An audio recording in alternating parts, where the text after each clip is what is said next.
All right, everybody, thank you for being here. The topic for today is an introduction to a period called the Cold War. The Cold War basically started essentially at the end of World War II, after the defeat of Nazi Germany. The United States and the Soviet Union entered a period of political rivalry, and certainly basically the attitude of the Soviet Union was they wanted to expand communism around the world, and our policy was we need to stop it. And that is part of what the Cold War is all about. And I find it ironic to talk about it because, we thought the Cold War ended with the fall of the Soviet Union in 1991, but it is now very clear that we have entered something new. Should we call it a new Cold War? I don't know. I mean, it's a hot war. This is Russia engaged in the attempted military conquest of a neighboring nation. So there's nothing cold about it. But it's fair to say that the relationship between Russia and the United States at this moment is at its lowest point since the Cold War, and in many ways you could argue that we are back where we were during the days of the Cold War. The Cold War is basically a global struggle between the United States and the Soviet Union. And I want you to to be aware of this. What is America's policy? There is some vocabulary that I would like you to know. Our policy is a policy of containment, that communism is something that is a threat. The Soviet Union was a totalitarian state. It was a dictatorship. No individual rights, no freedom of the press, not even freedom of movement. The government controlled all. And Joseph Stalin, in particular, was as brutal a dictator as has ever lived on this earth. And it's worth mentioning that he is someone that Vladimir Putin admires. So we teamed up with the Soviet Union during World War II, not because we liked them or trusted them, but we had a common enemy. And the enemy that needed to be defeated was Nazi Germany. But right after Nazi Germany was defeated, we realized the Soviet Union was a serious threat. President Franklin Roosevelt, in the famous Yalta Conference prior to the end of World War II, had it put to him point blank by the Russians that they were in Eastern Europe and they didn't plan on going anywhere, and that they considered it to be part of their own national interest to maintain domination over Eastern Europe. Excuse me, and that certainly is something that Mr. Putin is trying to do. So there are a lot of parallels to be made between the Cold War that followed World War II and where we are today. And if you ever wanted to write a really good essay, you could do a compare and contrast. So there's some vocabulary you need to know. The first thing I want you to be aware of is what is called a policy of containment. Before I get into that, the reason that this period is called the Cold War is that the United States and the Soviet Union never actually went to war against each other. There were other conflicts that were fought under the umbrella of the Cold War. And within the context of the Cold War, the Korean War was fought as an element of the Cold War. So was the Vietnam War. But ultimately, the United States and the Soviet Union never went to war against each other. We came close. We almost blew up the world in 1962, in the month of October, as a result of the Cuban Missile Crisis. So, I mean, it isn't though this period was without danger, but it's called the Cold War because we are supplying and supporting our allies. They're doing the same. But ultimately, in the end, we never did go to war against the Soviet Union. So we have a policy of containment. And the policy is that we must act in our national interest to do all in our power to contain the spread of communism and Soviet domination around the world. This policy is also part of what became known as the Truman Doctrine, named after President Harry Truman, who became president after the death of Franklin Roosevelt. And our policy under the Truman Doctrine basically is this: it is in our national security interests to support any person, nation, or group that is anti-communist and that is willing to fight against communism. Were we successful in that endeavor? In some ways we were, and in other ways we were not. We supplied support to anti-communist forces in Greece and Turkey, and were successful in that effort. We did ultimately prevent a communist takeover of South Korea, although at a great cost in terms of human life and destruction. We did not succeed in preventing a communist takeover of China, which was taken over by Mao Zedong in 1949. And ultimately, we did not prevail in Vietnam.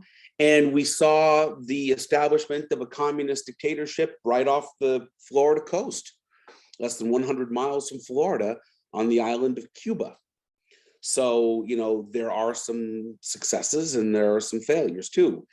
But it was a period of great tension. And right now, many of us are worried about the conflict with Russia and Ukraine because of the fact that Russia has nuclear weapons and Vladimir Putin is very dangerous and unpredictable. So we are worried about the potential use of nuclear weapons. People were terrified that World War III was coming and that nuclear weapons would be used. I cannot emphasize strongly enough, there was something called the Office of Civil Defense. People were encouraged and actually spent large sums of money building bomb shelters. They called them family fallout shelters, so that in the event of a nuclear war, every American family would have a place they could go, provided they made it there in time, where they would be able to potentially survive the blast and have enough food and water to sustain themselves, at least for a short time. Children did emergency drills called duck and cover, where, you know, the teacher would give the signal and then the child would sort of, you know, hide under the desk and kind of roll up into a little ball, trying to shield your eyes and yourself from the blast. People were terrified, and they had a good reason to be, because we actually came very close, and we actually almost did it for real during the Cuban Missile Crisis. We almost blew up the world in October of 1962. The Soviet Union and the United States almost went to nuclear war. So this is no joke. You know, this is, you know, war is life and death. And when I look at the state of the world today, it's the most dangerous time in world history since the Cuban Missile Crisis of '62. And Europe is facing its greatest crisis since the Second World War. So this is no joke. This is serious stuff. So I want you to be aware of the Truman Doctrine and the policy of containment. We believed in something that was known as the domino theory. What is the domino theory? The domino theory is a belief that nations will fall one after another like dominoes unless we act to prevent it. That's basically what the domino theory is. And that was the reason why we entered the war to try to stop the spread of communism in Vietnam. The idea being that if we don't, you know, Vietnam will fall, and then the rest of Southeast Asia will fall. And before you know it, you know, communism will take over Asia, and then it will spread to other parts of the world. So we felt that we had to do something to stop it, and that it was in our own national security interest to do that. So I want you to be aware of the domino theory, containment, the Truman Doctrine. All of these things are important. Europe was in ruins. At the end of World War II, Japan had been flattened by World War II. And we in the United States wanted to see Europe get back up on its feet as quickly as possible because, chaos there would make European nations more vulnerable to communist infiltration. The United States occupied Japan, and frankly speaking, General MacArthur did a marvelous job to get Japan up and running very quickly. We wanted a strong Japan on our side as a way of trying to create a buffer against the spread of communism in Asia. So, the World War was over, but the war for the world was still happening, you might say. So this is what's going on. And I want you to be aware of what the Cold War means and this vocabulary. Europe was in ruins, and the United States is going to have to try to bail out Europe and try to help them financially to get back on their feet.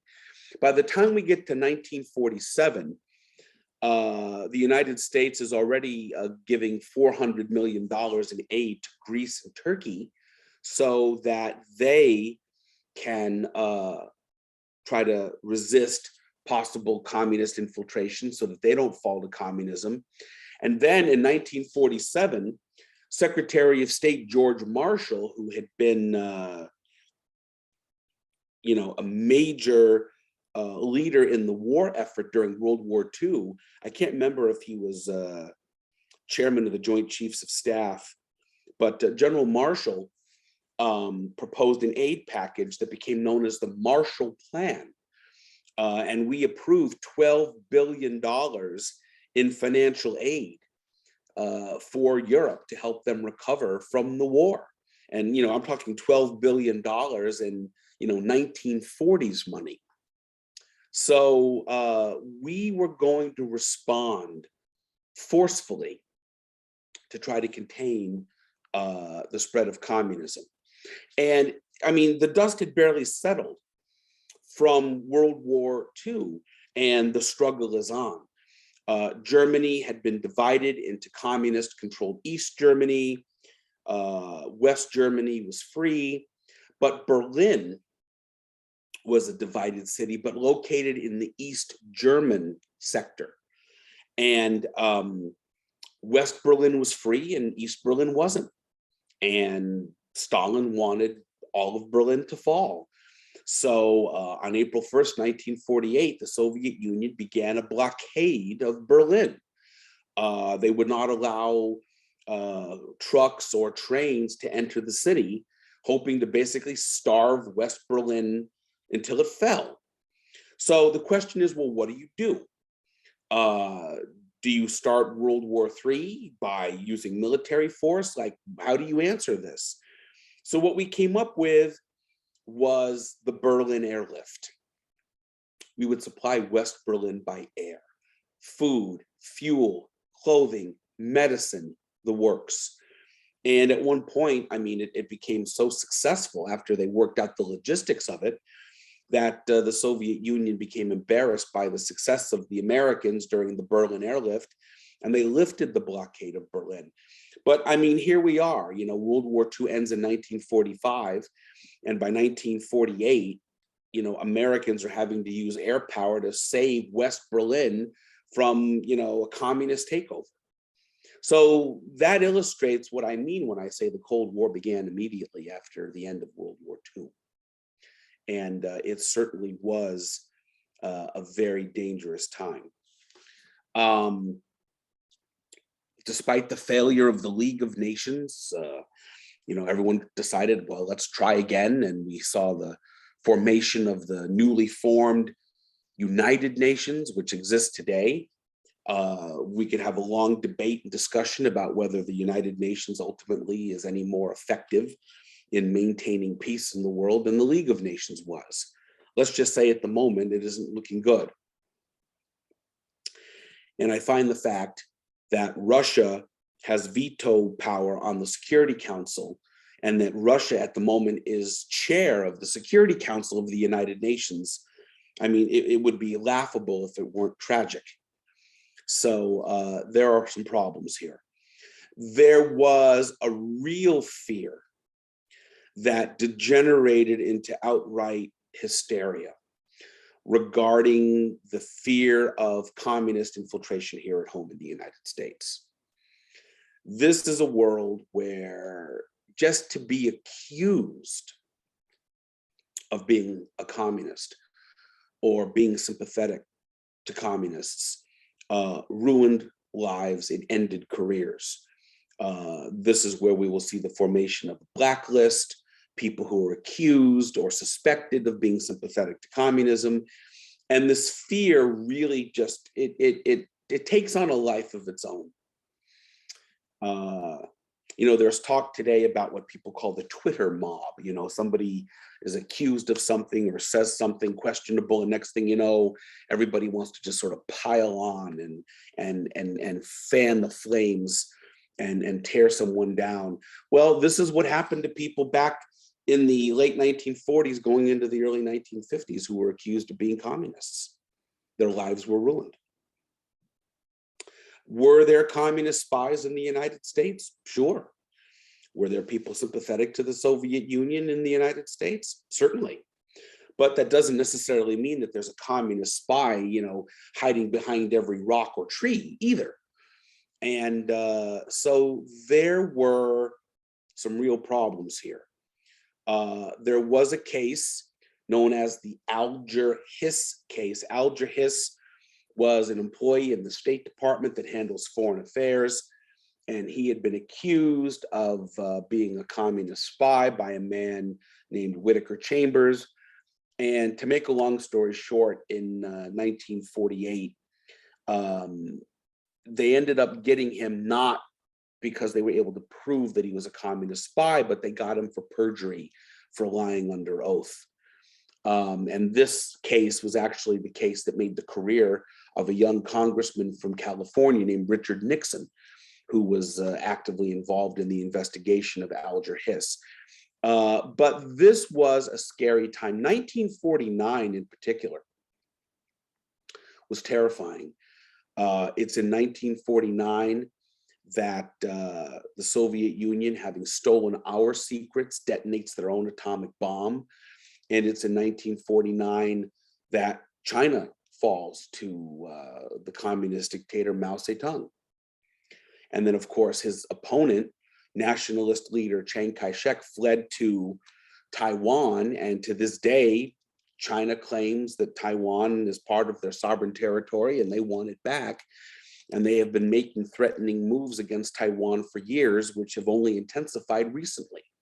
So, Cold War conflicts don't necessarily go away even when the Cold War period ends. We still have the same communist dictatorship ruling North Korea that was established at the end of World War II by Stalin himself under the Kim family. Cuba is still a dictatorship.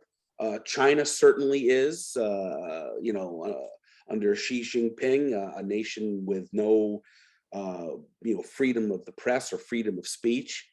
So, nations that were problematic even then are still problematic now. As I said, Mao established a communist dictatorship in China in 1949. And here we are right now, and we're still worried about the implications of what would happen if China invaded Taiwan. Korea was divided, communist North and non-communist South. And, as we speak, North Korea is, has a nuclear weapons program and they're testing ballistic missiles. Fidel Castro came to power in 1959 in Cuba.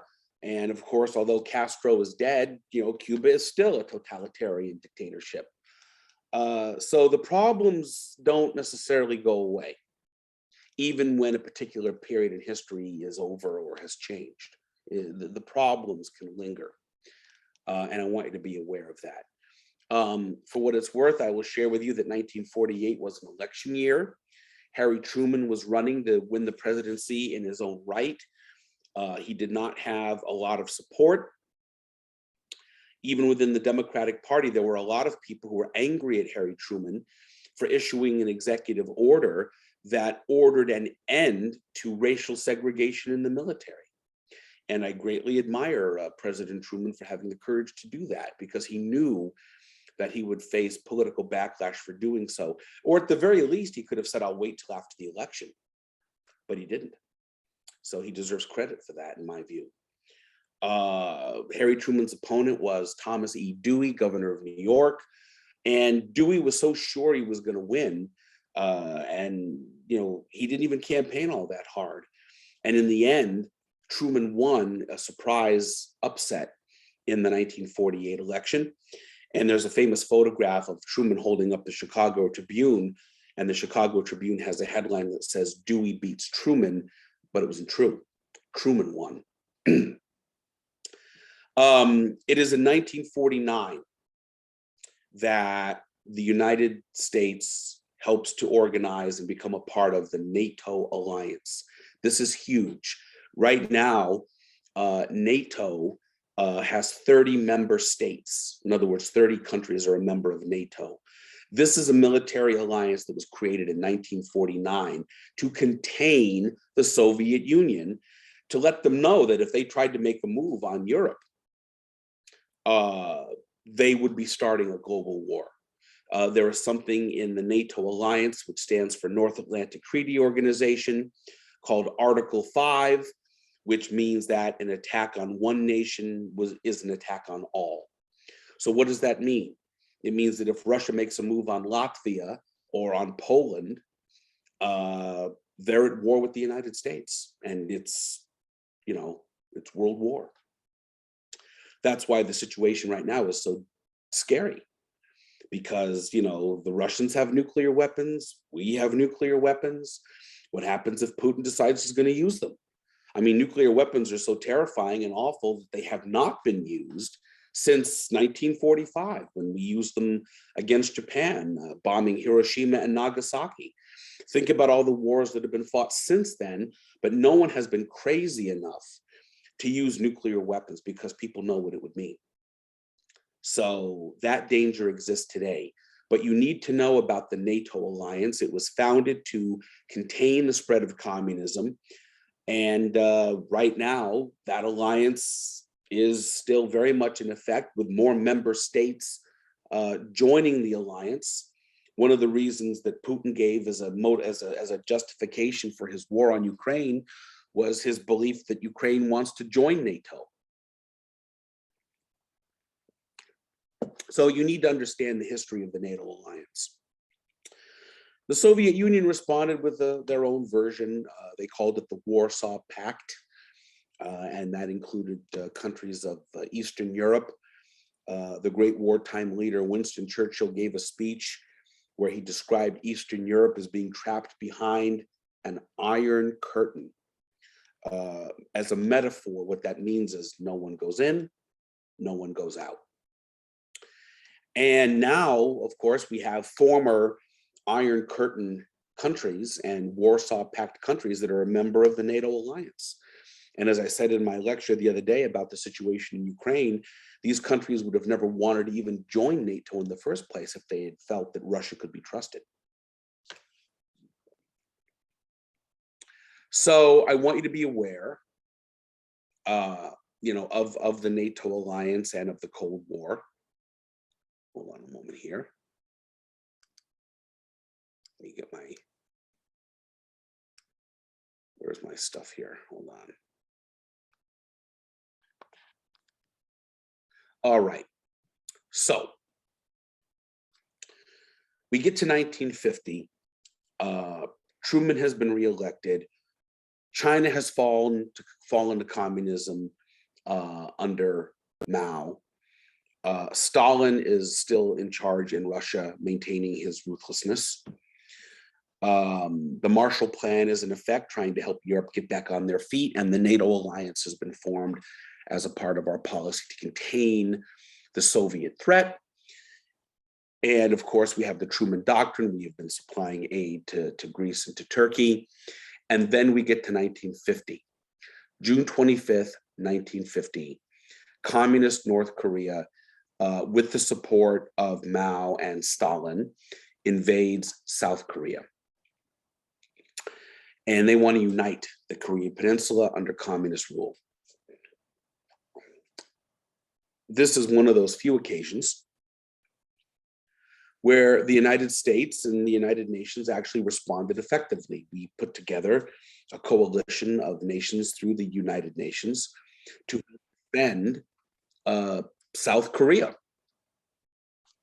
And many of the American soldiers who fought in the Korean War were soldiers who were serving in the American occupation force in Japan. And General MacArthur got a phone call and said, look, you know, the communists are making a move on South Korea and we need you to go back into action. So this was scary. And by the time MacArthur and the Americans got into the field, the situation was dire and not looking good at all. We have a situation where most of the Korean Peninsula has fallen, except for a small perimeter in the south around the city of Busan. And MacArthur comes up with a bold plan. We will have a military landing, an amphibious landing at a place called Incheon, where we will cut off the North Korean supplies, counterattack from the south, and then push them back across the 38th parallel into North Korea. It worked. And the Americans and South Koreans were able to liberate the city of Seoul and push the North Koreans back into North Korea. And then MacArthur went after them to drive them all the way back up to the Chinese border. Things were looking good. Now, what you need to understand about the Korean War is that it illustrates the Cold War very well, because the United States is involved, the Soviet Union is involved, China is involved, North Korea, South Korea. General MacArthur does a magnificent job. He's pushed the North Koreans all the way up to the border with China in an area called the Yalu River. And Truman meets with MacArthur, and MacArthur says the war is going well. I think it'll be wrapped up by Christmas. It's looking good. Here's the problem. MacArthur was a brilliant military commander, but General MacArthur was also extraordinarily arrogant and cocky. And it never seriously occurred to him, or he never took it seriously, that China would enter the war. And there was no way that China under Mao was going to allow the creation of a united Korea, which would be an ally to the West, literally on his border. So right around, the middle of November, Mao is sending hundreds of thousands of Chinese soldiers across the Yalu River, right under MacArthur's nose. And the day after Thanksgiving, they attacked, catching the Americans completely by surprise. The fighting, particularly around an area known as the Chosin Reservoir, was, it's a cold, frozen place. The fighting was fierce. Some of the most savage combat really in history. And the Americans were forced to withdraw from North Korea. And then the South Korean capital, Seoul, fell again to the communists. And MacArthur, who, could never blame himself for anything, started to lose it. And he starts making threats. Well, maybe we need to consider using nuclear bombs, and maybe we need to start bombing targets in China. And President Truman's attitude was, that man's trying to start World War III, and I'm trying to prevent it. And when MacArthur simply would not stop talking, Truman had no choice but to relieve General MacArthur of duty, and he fired General MacArthur. Truman took a lot of the blame for the war. Not all of it is, much of it is not deserved. But he was the commander in chief, and the war was not going well, and so he took the blame. And MacArthur basically, blamed Truman and the Truman administration, and made Truman the scapegoat for the problems going on in the Korean War.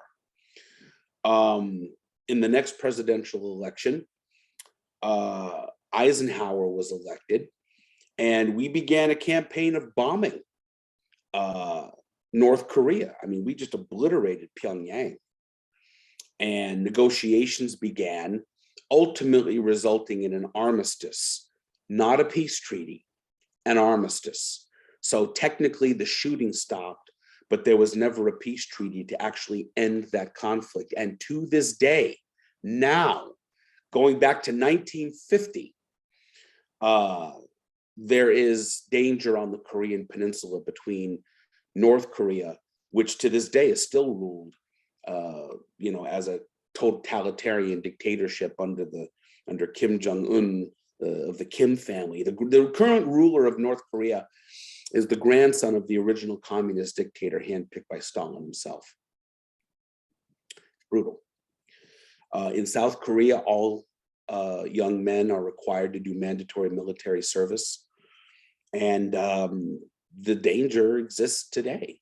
It's not a stable place. And this goes all the way back to 1950. So, just bear that in mind. There has never been really a proper resolution to the Korean War.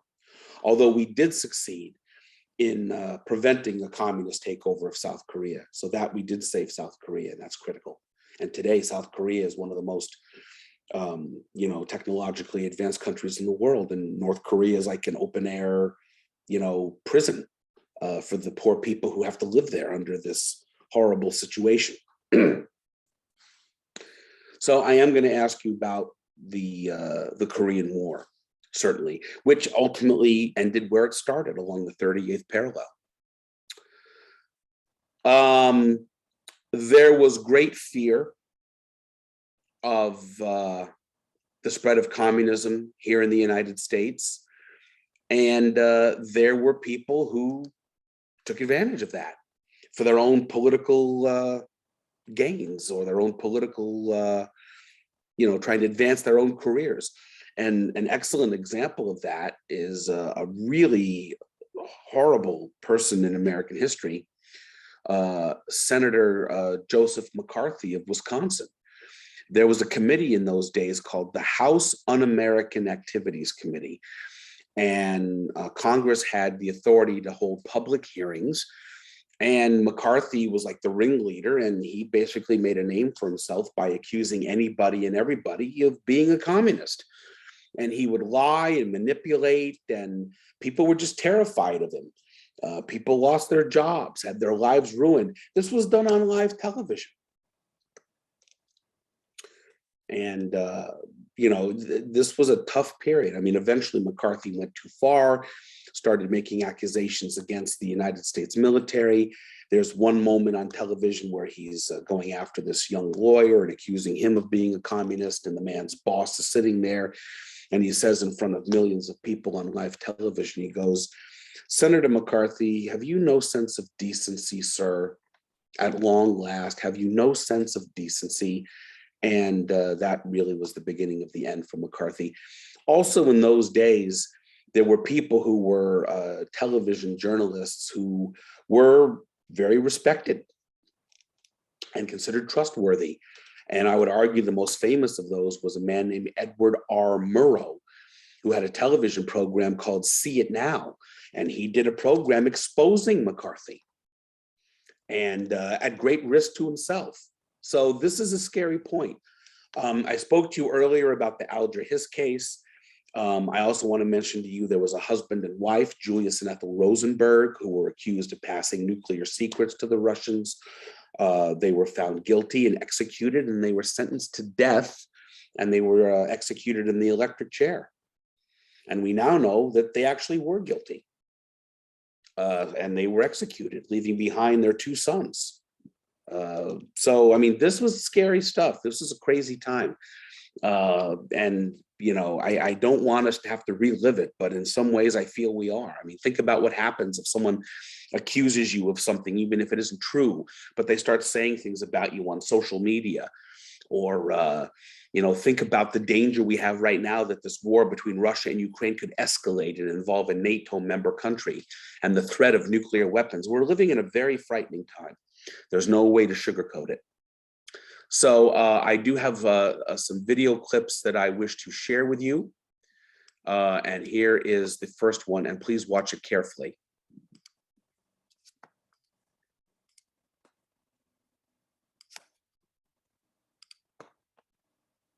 Shout the divine spark of religion, and you have the dark, godless society of communism. The early 50s was a disturbing period in the United States.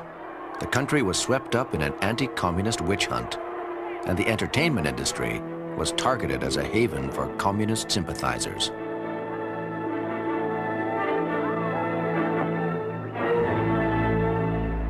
An organization known as Red Channels published a pamphlet that identified people suspected of being communists.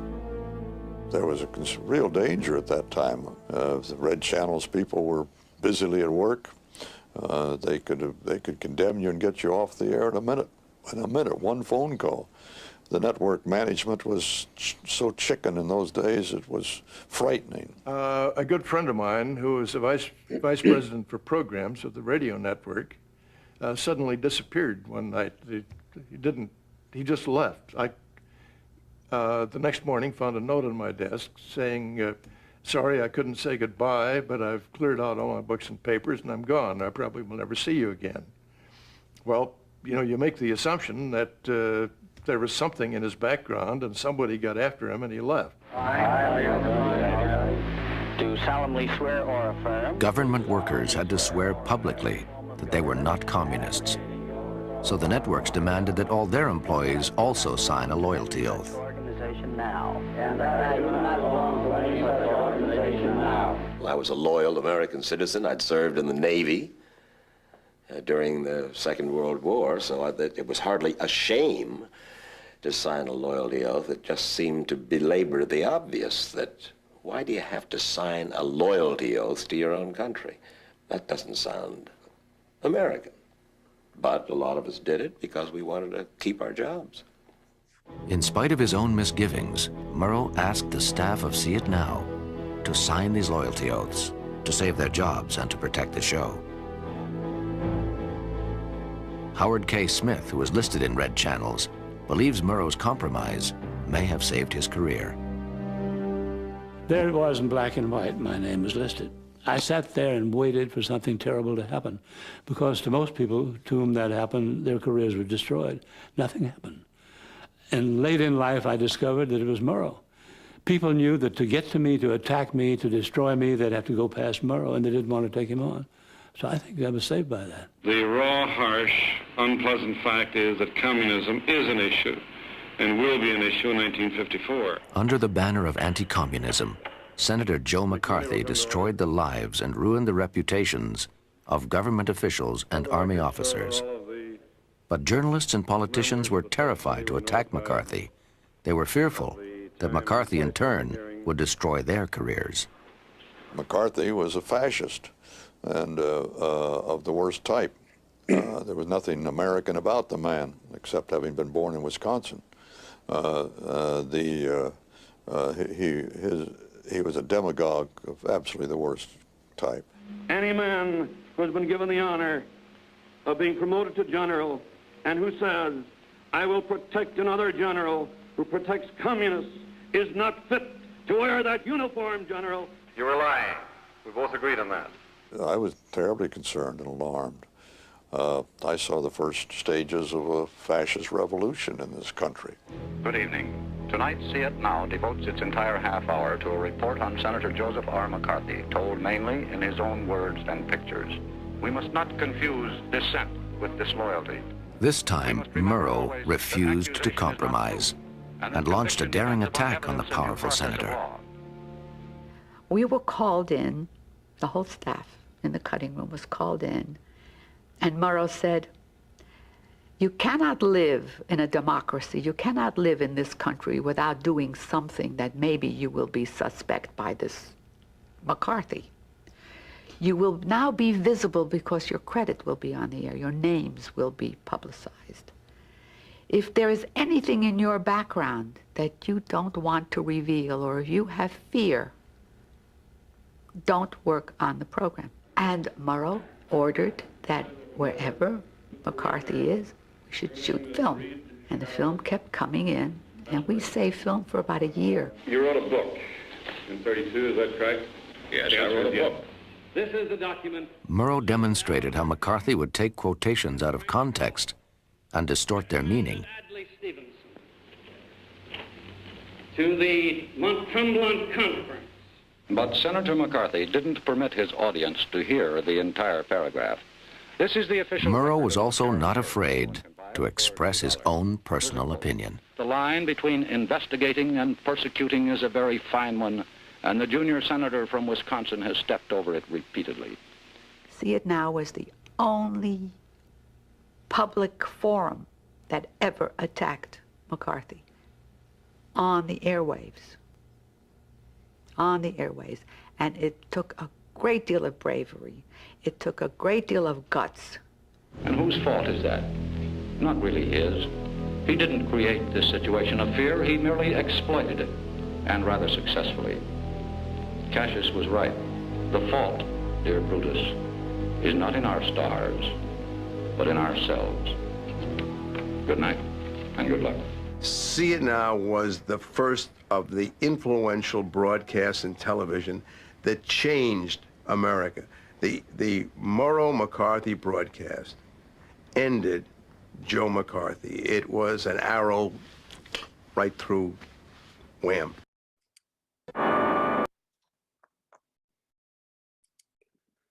Hold on. And I've got one more thing I want to show you that is relatively brief.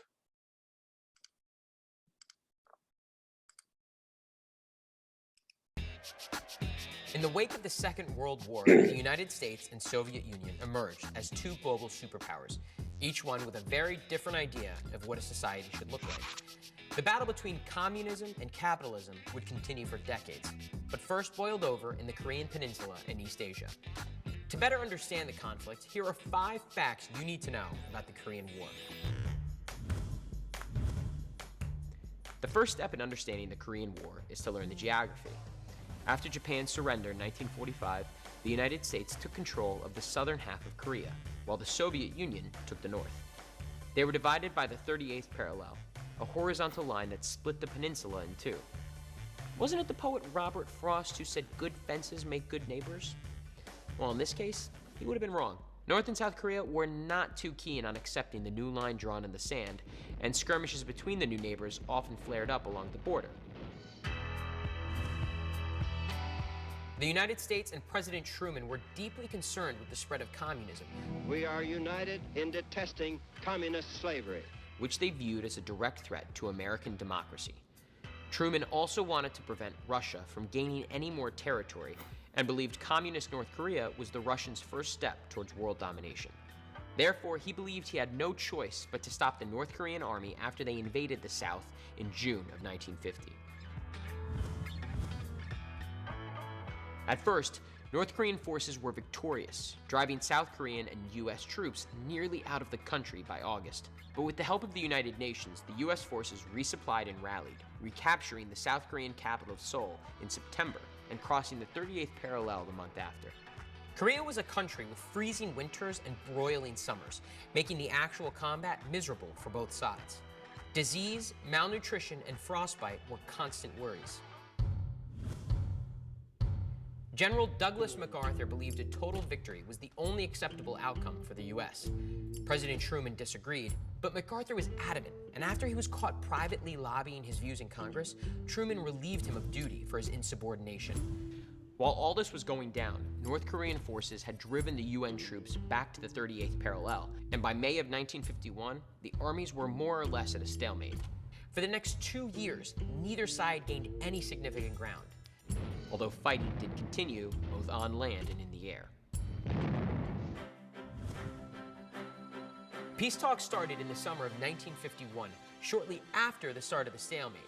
Negotiations threatened to drag on even longer until President Dwight Eisenhower took office in 1953.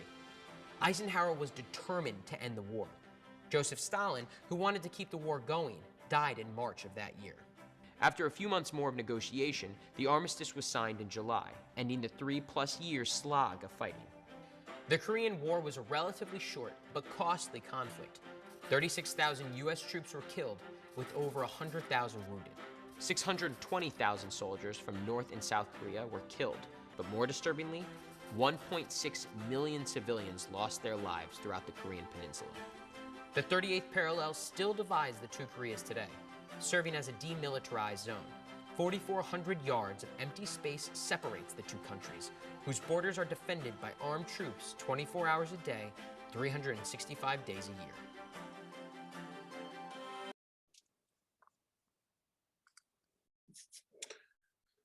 Yeah, that's tough. So that's my introduction to the Cold War for you. And I will give you your credit